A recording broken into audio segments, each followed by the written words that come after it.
Hey everyone, welcome back to the channel. Today we're diving into a topic that a lot of people are talking about: modern dating. It feels like every day there is a new article or video about how challenging it has become to find a meaningful connection. You hear words like confusing, complicated, or just plain difficult. But what if there's more to the story? What if the challenges we're seeing aren't random, but part of a bigger picture? Let us explore some of the major shifts that have happened in our society over the last few decades and how they might be influencing the dating landscape for everyone. Think about it, the world looks completely different than it did for our parents or grandparents. We have new technologies, different social norms, and evolving ideas about relationships and what we want from them. One of the biggest game changers has been the rise of technology. Dating apps, for instance, have completely transformed how we meet people. On one hand, they offer a seemingly endless pool of potential partners, which can be exciting. You can connect with people you'd never meet in your daily life. But on the other hand, this can lead to something called choice paralysis. When you have too many options, it can be harder to commit to just one person, always wondering if someone better is just a swipe away. This can create a dynamic where connections feel more temporary and less deep. Social media also plays a huge role. We're constantly seeing curated, picture-perfect versions of other people's lives and relationships. This can create unrealistic expectations. We might start comparing our own journey to these highlight reels, feeling like our own relationships, or lack thereof, don't measure up. This pressure can add a lot of stress to dating and make it feel like you're constantly falling short of some impossible standard. It's important to remember that what you see online is rarely the full story. Beyond technology, there have been significant social and cultural shifts. Ideas about gender roles, career paths, and personal fulfillment have evolved. For many people, this has opened up new possibilities for how they want to live their lives and what they look for in a partner.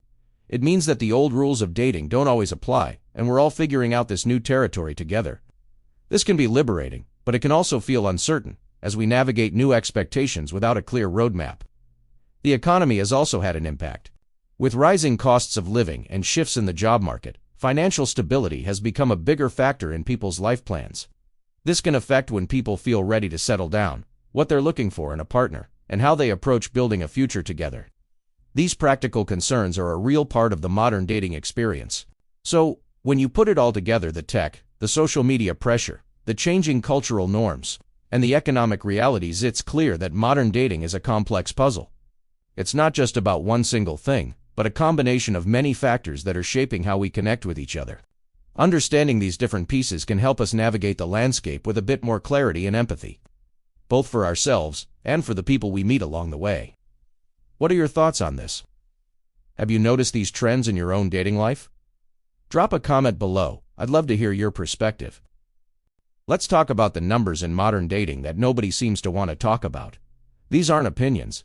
These are the hard facts, the statistics that paint a very different picture of the dating world than what we're usually told. We hear a lot about dating being tough, but let's break down what that actually means, especially for men. First, let's look at dating apps. They're supposed to connect us, right? Well, the behavior on these apps is wildly different between genders. Studies show that women swipe right, meaning they show interest, only about 4 to 14% of the time. Now, compare that to men. Men swipe right anywhere from 45 to 60% of the time. That's a huge gap. It means men are showing interest far more often, while women are being incredibly selective. Now, what's the result of this difference in behavior? It creates a hyper-competitive environment where a very small percentage of men get the vast majority of the attention. 80% of the attention goes to just 10% of the guys. This creates a scenario where most men are left with very little, or, in many cases, nothing at all. How many are left with nothing? Well, a staggering 63% of men on Tinder get 0 matches. 0. That's nearly 2/3 of all male users who are essentially invisible on the platform. They're swiping, they're putting themselves out there, and they're getting absolutely no response in return. Imagine what that does to your sense of self-worth over time. But this isn't just an online problem.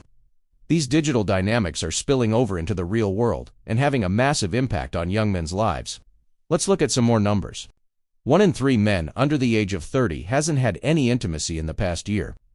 That's a significant portion of an entire generation of young men. It's not just about intimacy, either. A recent survey found that 27% of men between the ages of 18 and 30 reported having 0 dates in the last year. Not one.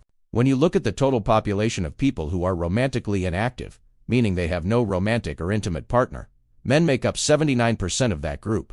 That is an overwhelming majority. So, with all this data staring us in the face, we have to stop pretending.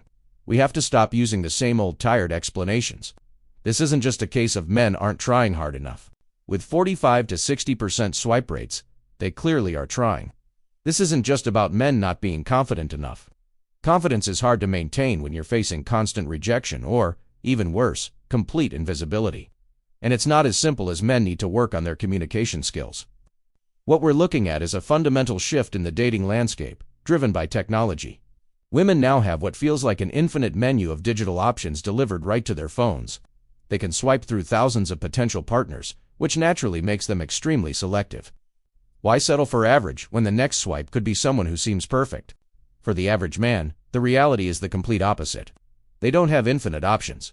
They have virtually none.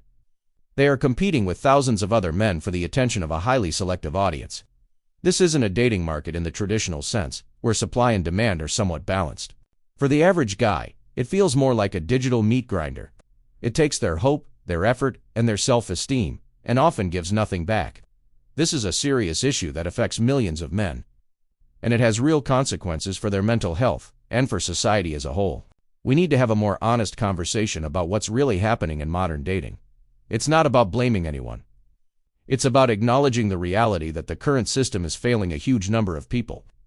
We need to understand these numbers and start thinking about real solutions instead of just repeating the same old advice that clearly is unworking. Let's talk about something I've seen happening a lot lately, especially with the rise of social media. It's a huge shift in how we connect, and it's creating some interesting, and sometimes challenging, dynamics in modern dating. Think about it. Just a generation ago, your dating pool was limited to people you met at work, school, through friends, or maybe at a local spot. Now, with a few taps on your phone, you have access to a seemingly endless stream of potential connections from all over. On the surface, this sounds amazing, right? More options? More opportunities to find that perfect someone. But here's the flip side. When you're constantly bombarded with choices and attention, likes, messages, compliments, it can start to warp your perception of reality. It's easy to get caught up in what I call the highlight reel. Everyone, both men and women, carefully curates their online profiles to show only the best parts of their lives. We see the perfect vacation photos, the amazing job promotions, the flawless selfies. We don't see the messy apartments, the bad hair days, or the moments of self-doubt. This creates a paradox. We're presented with an illusion of thousands of perfect people, which can make it feel like we should hold out for someone who ticks every single box on an impossibly long list. For anyone, this can lead to what's called the paradox of choice. With so many options, it becomes harder to choose, and even harder to feel satisfied with the choice you make. You might always wonder if someone better is just a swipe away. This can lead to a cycle of short-lived connections and a feeling that no one is ever quite good enough. This isn't a problem exclusive to one gender. It's a human response to the digital world we live in. We all get a little rush from that notification, that like, that feeling of being wanted. But it's important to ask ourselves, are we seeking a genuine connection, or are we just seeking the validation that comes with attention? There's a big difference. True connection is built on shared values, mutual respect, and seeing someone for who they truly are, flaws and all, not just their perfect online persona. So, how do we navigate this? The first step is self-awareness. It's about recognizing how social media might be influencing our expectations. It's about being honest with ourselves, about what we truly want in a partner, and what we realistically bring to a relationship. Building a healthy partnership is a two-way street. It requires both people to be grounded, to have realistic expectations, and to be willing to put in the work. Instead of chasing an idealized version of a person we see online, maybe the focus should be on building ourselves up to be the best partners we can be.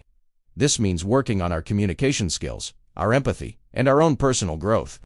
When we are secure and happy with who we are less likely to seek constant external validation, and more likely to attract someone who appreciates us for our authentic selves. At the end of the day, a lasting, meaningful relationship isn't found by endlessly swiping for perfection. It's found by building a real connection with a real person, based on mutual effort and understanding. The digital world offers incredible tools to meet new people, but let's not let the illusion of infinite options prevent us from finding something real. Have you ever wondered if the promises of modern movements have truly delivered on their potential? There's a growing conversation about the paths women are encouraged to take today and the real-world outcomes they're experiencing. Let's explore some of these ideas together. For generations, the pursuit of freedom and equality has been a cornerstone of progress. The goal was to open doors, create choices, and empower women to define their own lives. This meant access to education, opportunities in the workplace, and the autonomy to make personal decisions. These are undeniably positive advancements that have reshaped our society for the better. However, some people are now questioning if certain interpretations of these ideals have led to unintended consequences. There's a discussion happening online and in real life about a rising sense of pressure on women.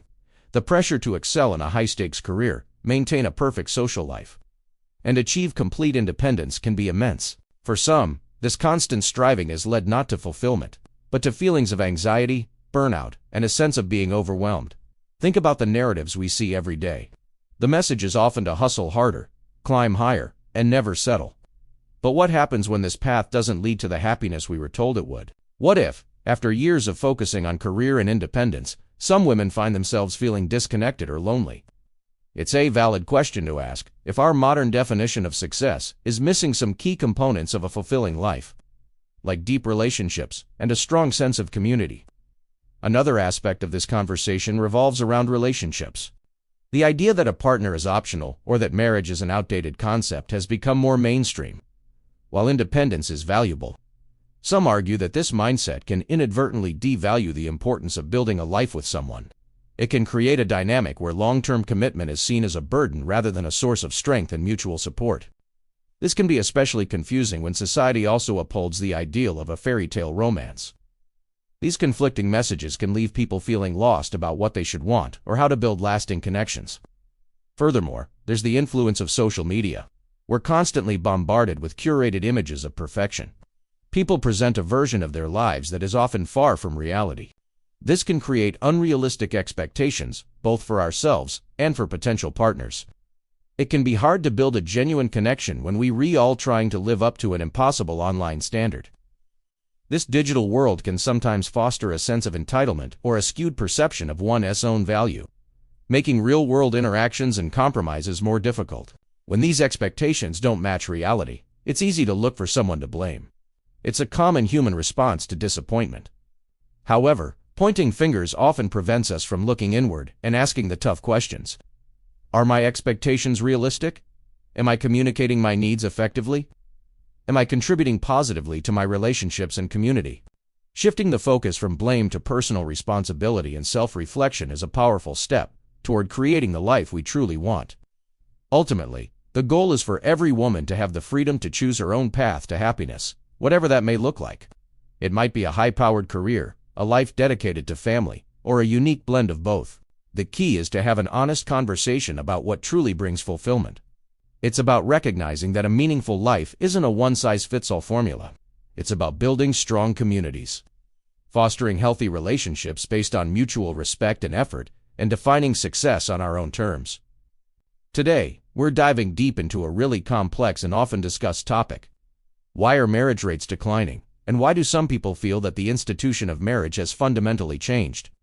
This isn't about pointing fingers, but about understanding the massive shifts that have happened in our society over the last few decades. We're going to explore some major historical changes and how they've reshaped relationships, family, and individual life paths.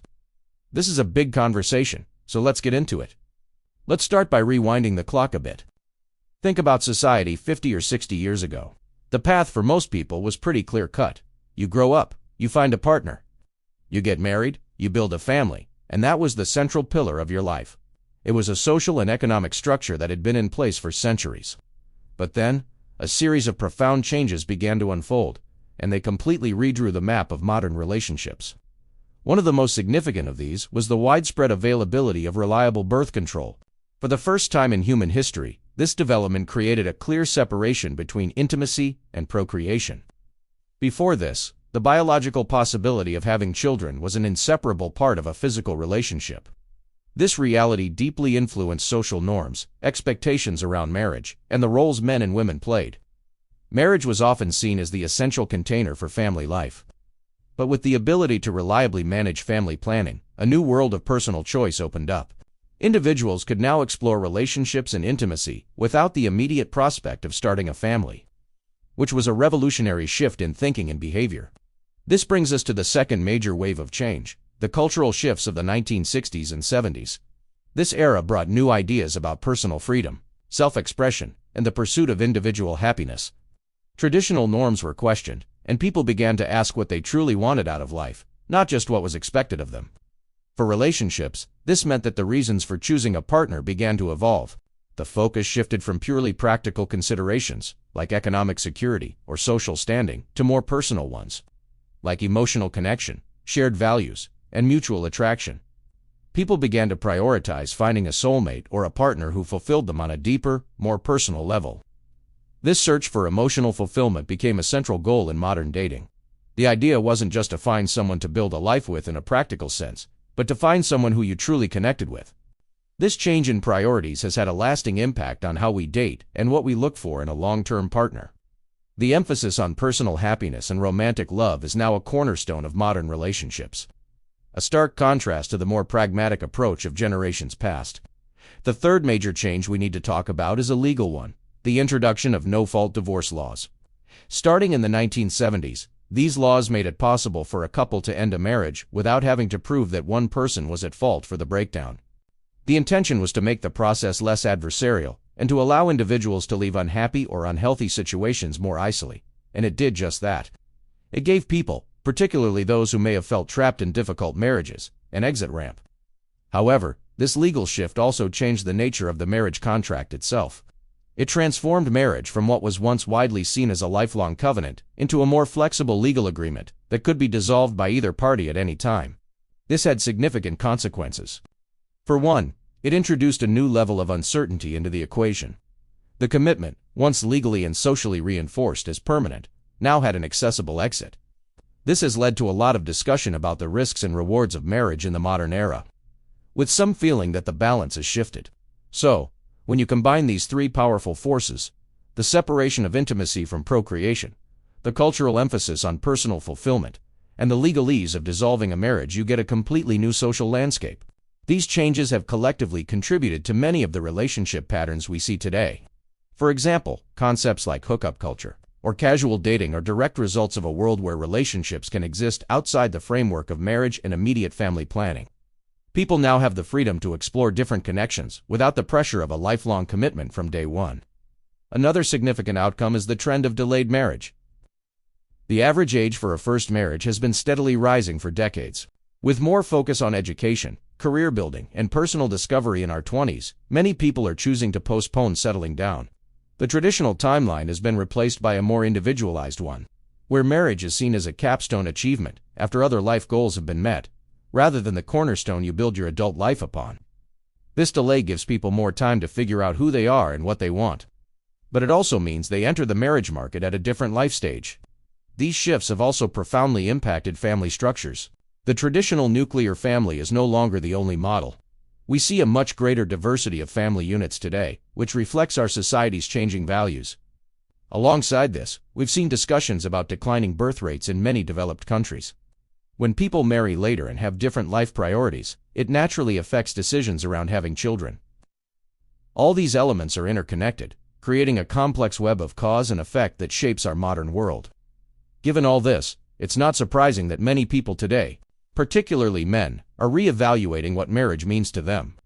When you look at the statistics, you find that women initiate a high percentage of divorces, and in the event of a split, the financial and emotional fallout can be substantial for both parties.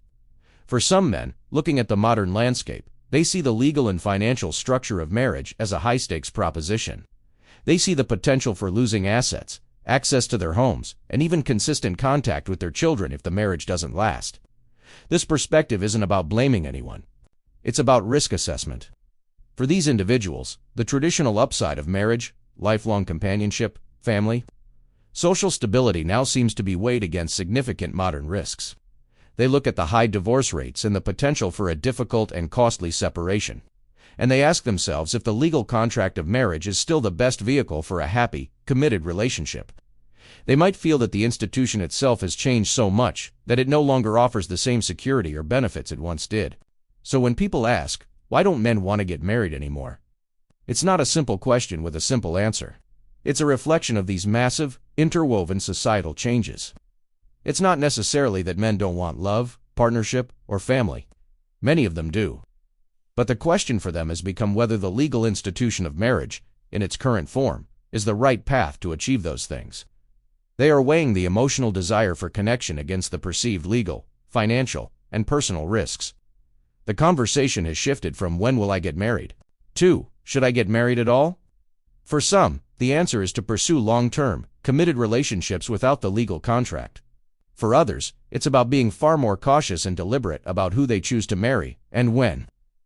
This is a real and valid concern for a growing number of people. It's a world with more freedom, more choice, and also more uncertainty. Understanding these dynamics is crucial for anyone trying to navigate the modern dating world. It helps explain why people behave the way they do and what their underlying motivations and fears might be. It's not about men versus women. It's about individuals responding rationally to the social, legal, and cultural environment they find themselves in. The rules of the game have changed, and everyone is trying to figure out how to play. I know it's a lot to think about, and there are many different perspectives on this topic. Have you ever felt like you're walking on eggshells just for being a man? Like the very things that once defined masculinity are now seen as toxic. It's a strange and confusing time. For decades, a message has been echoing through society, telling men to change, to soften, to step back. Don't be too assertive, they said. It's aggressive. Don't be too confident, they warned. It's arrogant. Don't be a leader, they cautioned. It's domineering. We were told to dismantle traditional roles, to lower our standards, to suppress our natural drive. The message was clear. Your masculinity is the problem. So, what happened? Men listened. It adapted. They tried to fit into this new mold. But the result wasn't a world of perfectly balanced, enlightened individuals. Instead, we're seeing a silent crisis unfold. We see men who are passive, unsure of their place, afraid to take the initiative. We see men struggling with loneliness, disconnected from their peers and partners because they're scared to make the first move. They're afraid to approach, afraid to lead, afraid to even speak their minds for fear of being condemned. This isn't just about dating. It's about careers, friendships, and their very sense of self. This constant pressure has created a generation of men who feel lost. They've been taught that their instincts are wrong, that their desire to protect, provide, and lead is outdated. This internal conflict, this feeling of being fundamentally flawed, takes a heavy toll. It leads to depression, anxiety, and a feeling of aimlessness. Many turn to distractions, to numb the confusion, endless scrolling, video games. Addictions, anything to avoid confronting the void where their confidence used to be. They've become silent observers in their own lives, scared to exist authentically. And now, the irony is staggering. The same culture that spent years tearing down the pillars of masculinity now looks around in bewilderment and asks, where have all the real men gone? Where are the strong, dependable men? Where are the leaders, the decision makers, the men with conviction and a backbone? It's like setting a forest on fire and then wondering why all the trees have disappeared. You can't systematically punish, shame, and dismantle an identity and then act surprised when it vanishes. The truth is, masculinity didn't just disappear. It was actively suppressed. We told men that their strength was a threat, their ambition was toxic, and their traditional values were oppressive. We burned the real men at the stake of public opinion and social critique. And now we're left sifting through the ashes, wondering where to find them. The question isn't where are the men. The real question is, are we willing to create a society where they feel safe to exist again? A world where strength and compassion aren't mutually exclusive, and where men are encouraged to be the best versions of themselves, without apology. It's time to stop blaming men for the confusion we created and start rebuilding a healthier. If you're a guy out there and you feel like the world is just stacked against you, especially when it comes to dating or just getting ahead in life, listen up. You're not imagining things, you're not exaggerating, and you're definitely not just being insecure. What you're feeling is a genuine response to a system that, let's be honest, often feels designed to work against you. It can be tough, it can be frustrating, and it can make you want to just give up. But here's the thing, and this is the truth I want you to hold on to. The men who navigate this era, The ones who don't just survive, but actually thrive, are going to be some of the strongest, most resilient men the world has seen in decades. Why? It's simple. Because they have to be. The bar has been raised, and the old rules just don't apply anymore. The world is demanding more from men, And while that pressure can feel crushing, it's also an incredible opportunity for growth. Think about it. If you want to attract a great partner today, the checklist has gotten a lot longer. It's not just about being a nice guy anymore. You need to have your life together on multiple fronts. You need resources, which means having your finances in order. Not necessarily being a millionaire, but being stable and responsible. You need genuine, unshakable confidence, the kind that doesn't crumble at the first sign of a challenge. You need some level of status, which isn't about being famous, but about being respected in your community, in your field, whatever that may be. And it doesn't stop there. You need fitness. Taking care of your physical health is non-negotiable. It's the foundation for your energy, your mood, and your longevity. You need discipline, the ability to do what needs to be done, even when you don't feel like it. This is what separates the dreamers from the achievers. You absolutely need boundaries, knowing your own worth, and not letting people walk all over you. And flowing from that is self-respect, the deep, internal understanding that you are valuable, independent of anyone else's approval. But perhaps most importantly, you need a purpose, a mission, something bigger than just chasing pleasure or avoiding pain. A reason to get up in the morning that fires you up. This is your North Star. It's what guides you, what gives your life meaning, and what makes you incredibly attractive to others. A man with a purpose is a force of nature. Let's be real. In the coming years, mediocrity just won't cut it. Weak men, those who complain but do nothing, who lack discipline and direction, will find it harder than ever. Honestly, even many average men who are just coasting along will struggle to find their footing. But strong men? The men who have built value in themselves. The men who prioritize their own growth, their own mission, their own well-being. Men who choose themselves first. They operate on a different level. They don't just play the game. They change the rules. They seem to bend reality to their will because they've built a foundation so solid that the world can't help but notice and respond. So here's my challenge to you. Stop wasting your energy, fighting or chasing a system that doesn't seem to care about you. It's a losing battle that will only leave you bitter and exhausted. Instead, turn that energy inward. Focus on what you can control. Yourself.